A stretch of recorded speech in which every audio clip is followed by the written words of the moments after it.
The United States and Ukraine has recently signed a mineral rights deal. It was big news yesterday, and so it's something that we want to talk about today to bring you guys up to speed on what's going on international politics. Let's go into it. And this is a Fox News alert. Major breaking news out of Washington tonight, where the U.S.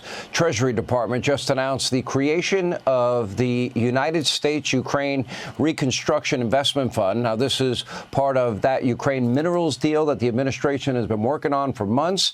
And here with the details is the Treasury Secretary, Scott Besson, is with us. Scott, thank you. Hold on, let me see what the name of that was again. What was the name of that fund? Well, let me see what he said. Fund. Now, this is part of the United States-Ukraine Reconstruction Investment Fund. Now, United States-Ukraine Reconstruction Investment Fund. They always like to put a nice little name to it so that they make it easier and more accessible. That's marketing 101. You give it a nice name. United States and Ukraine Reconstruction Investment Fund. Translation, you going to pay us back for all of the money that we sent over there to Ukraine in order for you to have your little proxy war against Russia. And this is the precursor to two things. The first thing that it is it's the precursor to hopefully ending this war with Russia. The second thing that it is it's a way for the United States of America to pay itself back. And the third thing that it is, I believe, is a way for the United States to not to have to take resources or have to even lean on Canada for some of the minerals, the rare earth minerals and things like that that they have. We can actually source that from Ukraine. But we're going to talk about it. This is Scott Besson talking about it. Let's get into it. This is part of that Ukraine minerals deal that the administration has been working on for months. And here with the details is the Treasury Secretary, Scott Besson, is with us. Scott, thank you for being with us. Appreciate it. This is a big deal. It's good for America. It's good for Ukraine. I believe also will be good for Europe in a lot of ways. And tell us the details of that. Sean, it's a great deal. Thanks for having me on tonight. And look, this is President Trump's deal that he's done trade deals, tax deals, and now we've got this Ukrainian American economic partnership deal, and it's win-win. It is a way to show that there's no daylight between Ukraine and U.S. as President Trump presses to end this horrible war. He wants both sides to come to the table now by showing that the U.S. has an economic interest in Ukraine. It's a signal to the Russian leadership. It's also a signal to the American people that we have a chance to participate, get some of the funding and the weapons, compensation for those, and be partners with the success of the Ukraine people, bring American know-how, best practices to the rebuilt Ukraine. But the rebuilding can't stop until this war ends, and President Trump is committed to that. Well, I think the world should be applauding it, and the president expressed cautious optimism earlier today. Let's talk about the state of these trade deals with other countries and the issue of tariffs, and where do we... So essentially what they're saying is that A, we need to get our money back. B, now, since we have a vested interest in this thing, we're more incentivized to end the war. And then D, if we have the great relationship, or Trump has a great relationship with Russia, then they shouldn't be trying to undermine the U.S. best interest, because although we may be adversaries, we both have a vested interest in seeing Ukraine in this war with Russia. And this could be beneficial, hugely beneficial to the United States of America. But as Scott Besson said, the reconstruction of Ukraine cannot start until they end the war, because we have to protect our interests. So this is the let me tell you what this is. This is the equivalent in my mind, because you know how C students work. We always got to make it make sense in another way. I'm a visual learner. All right. I need to actually see it in play, or I need to be able to relate it back to something else. So for me, this is the equivalent of a mob boss coming in and saying, "Hey man, what y'all got going on over there?" And they say, "You know what? I'd rather destroy the whole thing than give it over to them. And then the mob boss says, well, okay, so wait a minute. I know them over there. How about I take an interest in whatever the business is that you have and I end this war, and that way it's a win-win between both of us. That's what I look at it as. I like mob movies back in the day, and sometimes the person that owned the business would go over to the mob boss and say, hey, listen, why don't you take a piece of this thing? Because if you take a piece of this thing, by default, I'll already be protected and they won't keep knocking me over, or they won't keep robbing me, or they'll know that since it's your business, then they're going to have hell to pay if they keep on being belligerent or they keep on knocking me over or keep on making it difficult for me. And then the mob boss say, that's cool. All right. You know what? But I don't know anything about this business. And they say, well, I know how to run it, but we just need your protection. Okay. Well, guess what? Well, if I want my payment, I want my payment every week. I want my payment every month, no matter what, no matter how well the business is doing, how bad the business is doing. We coming in and we extracting those minerals. We coming in and we getting our bag. We coming in, by any means necessary, we got to come and get that. DJ Ace Productions, that's called Goodfellas, correct. Goodfellas, that's a great example. Paulie, he said, Paulie, why don't you come in? I mean, they don't want to pay their bills. They come in. He said, what do I know? I don't know anything about this business. I don't know anything about the business.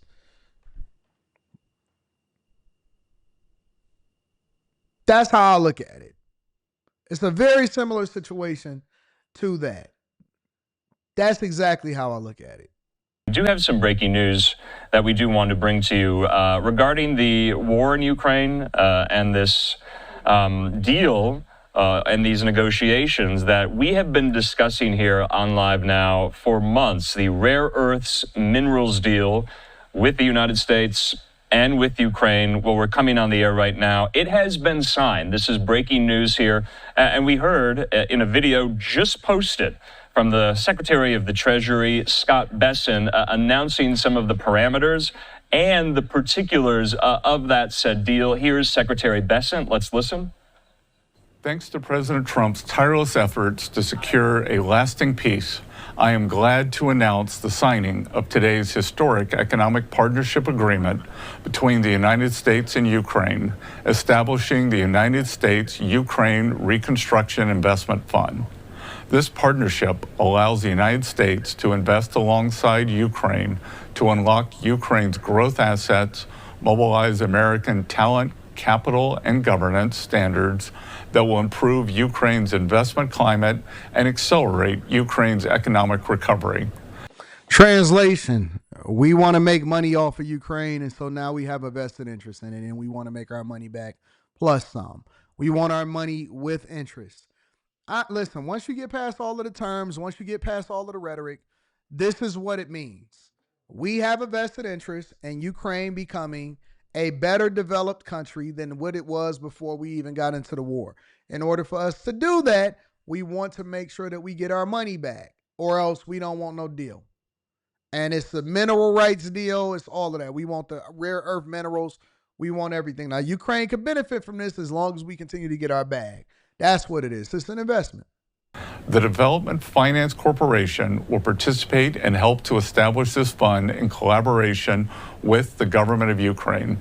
Today's agreement signals clearly to Russian leadership that the Trump administration is committed to a peace process centered on a free, sovereign, and prosperous Ukraine over the long term. It's time for this cruel and senseless war to end. The killing must stop, and both the United States and the government of Ukraine look forward to quickly operationalizing this historic economic partnership for both the Ukrainian and American people. My only problem with this, let me tell you what my only problem with this is, because do I think it's a great deal? Absolutely. Do I think it'll benefit the United States of America and help us get our money back? 100%. I don't believe that the United States of America is as concerned about the cash or was as concerned about the weapons as they are about the mineral rights, as they are about the profitability that comes with it on the back end side. So I think that Trump did a great thing.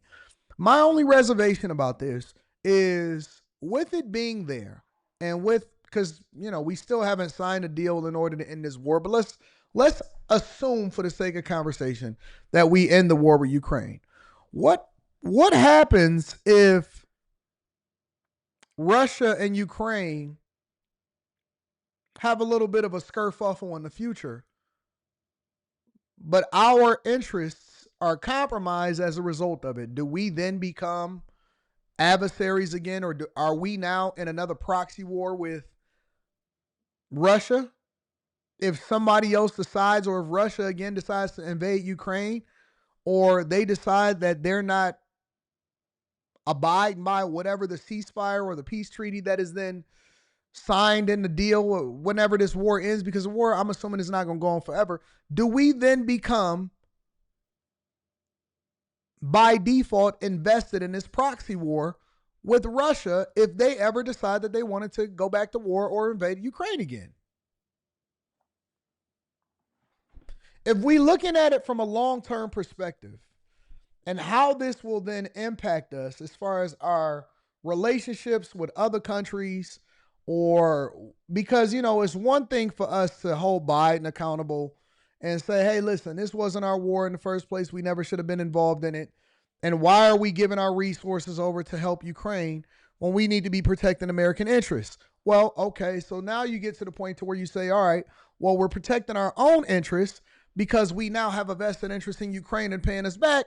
But what happens if, not saying that it will, but if everything becomes compromised and Ukraine is attacked? Do we then become partners with Ukraine to the point to where we have to protect our investment in them because we're getting so much from them in order to not only pay ourselves back, but also benefit from the fact that we do have this mineral rights deal? Do we then have to, by default, jump into this war, and it basically becomes another world war because we have to protect our interests over in Ukraine? Because essentially what Ukraine is signing up for is protection from the United States of America and helping them to end this war so that they don't have to continue to suffer at the hands of Russia, right?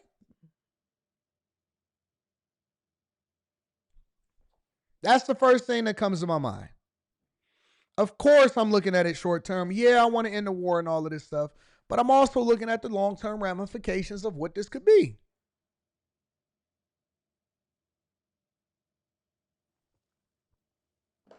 So I like to look at it objectively. I like to look at it from a business perspective.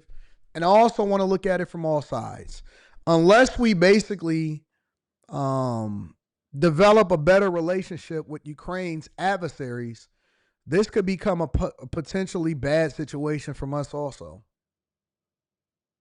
Beneficial in the short term, hopefully beneficial in the long term, granted that we don't get into another situation and then our vested interest is compromised, right?